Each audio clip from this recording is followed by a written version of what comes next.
छत्तीसगढ़ के चुनाव में अभी तकरीबन 2 साल का समय बाकी है। इस बीच हमारे 2 दर्शकों ने हमारे पूर्व के वीडियोस पर बड़ी दिलचस्प टिप्पणियां की हैं। एक ने लिखा है कि छत्तीसगढ़ का अगला चुनाव कांग्रेस टीएस सिंहदेव के नेतृत्व में लड़ेगी। दूसरे दर्शक ने लिखा है कि अगला चुनाव कांग्रेस बनाम कांग्रेस होगा।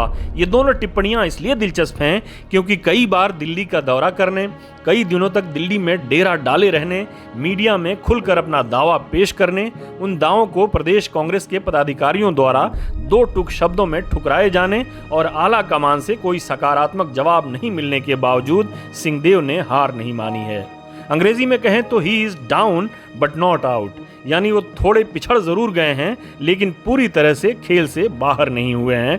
दरअसल इन दोनों संभावनाओं पर बात करने की पूरी गुंजाइश मौजूद है। सबसे पहले ये देखते हैं कि क्या कांग्रेस अगला चुनाव सिंहदेव के नेतृत्व में लड़ेगी।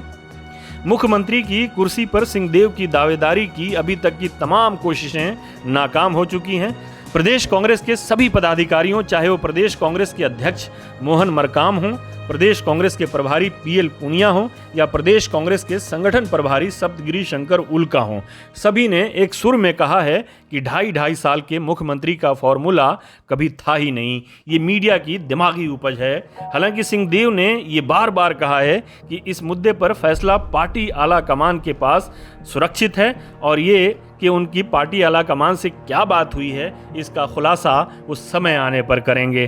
तो अब जबकि बघेल ने सीएम की कुर्सी पर अपनी पकड़ मजबूत कर ली है, क्या पार्टी नेतृत्व सिंहदेव को यह आश्वासन दे सकती है कि छत्तीसगढ़ का अगला चुनाव उनके नेतृत्व में लड़ा जाएगा और क्या सिंहदेव इस आश्वासन पर भरोसा कर सकते हैं? इसका जवाब नकारात्मक होगा क्योंकि बघेल जिस तरह से अपनी ओबीसी कंस्टिट्यूएंसी को संगठित कर लेने के बाद अब नृत्य महोत्सवों और त्योहारों के जरिए आदिवासी वोटरों को लुभाने की कोशिश कर रहे हैं, उससे नहीं लगता कि वो 2023 में भी सीएम की कुर्सी से अपनी दावेदारी छोड़ेंगे। और जिस तरह से पार्टी नेतृत्व उत्तर प्रदेश और दूसरे राज्यों के चुनाव प्रचार में उनका इस्तेमाल कर रही है, उससे नहीं लगता कि 2023 में भी वो उनसे कहेगी कि वो सिंहदेव के हक में कुर्सी छोड़ दें और बघेल पार्टी नेतृत्व की बात भी मान लें। अब दूसरी संभावना पर बात करते हैं कि अगला चुनाव कांग्रेस बनाम कांग्रेस यानी सिंहदेव बनाम भूपेश बघेल होगा। इस सवाल के जवाब से पहले ये देखते हैं कि सिंहदेव के विकल्प क्या हैं। सिंहदेव के पास 4 विकल्प हो सकते हैं। पहला, वो कांग्रेस में ही बने रहें और अपने लॉयलिस्टों को अगले विधानसभा में अधिक से अधिक सीटें दिलवाकर चुनाव के बाद वो भी वही करें जो ज्योतिरादित्य सिंधिया ने मध्य प्रदेश में किया था। दूसरा, भाजपा में चले जाएं, लेकिन भाजपा में जाने पर उन्हें मुख्यमंत्री की कुर्सी तो नहीं मिलेगी, लेकिन केंद्रीय मंत्रिमंडल में उन्हें कोई मंत्रालय जरूर मिल सकता है या फिर उन्हें किसी राज्य का राज्यपाल भी बनाया जा सकता है। लेकिन भाजपा उनसे ये सौदा जब ही करेगी जब वो सिंधिया जैसा कोई कारनामा अंजाम देंगे। सिंहदेव को मालूम है कि ये मुश्किल काम है और शायद यही वजह है कि भाजपा पर उनके हमलों की धार अभी तक कुंद नहीं हुई है। तीसरा विकल्प, पंजाब के मुख्यमंत्री कैप्टन अमरिंदर सिंह जैसे अपनी पार्टी बनाकर चुनाव लड़ें, लेकिन इसकी संभावना भी बहुत कम है क्योंकि राज्य के सवर्ण जातियों में उनका समर्थन तो भरपूर है, लेकिन ओबीसी और आदिवासी वोटरों पर पूरे राज्य में उनकी पकड़ उतनी मजबूत नहीं है। छत्तीसगढ़ में भाजपा बहुत मजबूत है, इसलिए यहाँ कोई भी चुनाव भाजपा बनाम कांग्रेस ही होगा।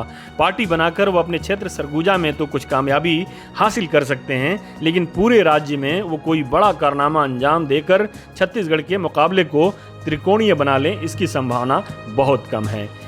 चौथा विकल्प, कांग्रेस से टूटकर बनी और राज्य की राजनीतिक हाशिए पर खड़ी अजीत जोगी की पार्टी जनता कांग्रेस छत्तीसगढ़ में शामिल हो जाएं, लेकिन इसकी भी संभावना बहुत कम है क्योंकि जनता कांग्रेस छत्तीसगढ़ में अभी उस स्थिति में नहीं है कि वह कांग्रेस या भाजपा को कोई चुनौती दे सके। तो सिंहदेव के पास जो विकल्प बचा है और जिसकी संभावना सबसे अधिक है वो ये है कि वो कांग्रेस में ही बने रहें और अपने लॉयलिस्टों को अधिक से अधिक टिकट दिलवाकर कांग्रेस में अपनी स्थिति मजबूत करें और फिर चुनाव बाद तोल मोल कर सकें।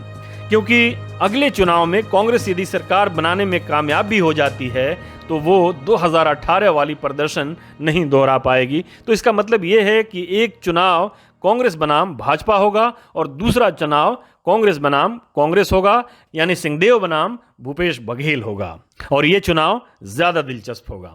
हमारे साथ जुड़ने के लिए आपका शुक्रिया। हमारा वीडियो पसंद आए तो इसे लाइक करें, हमारे चैनल को सब्सक्राइब करें और कमेंट बॉक्स में जाकर अपनी राय ज़रूर दें।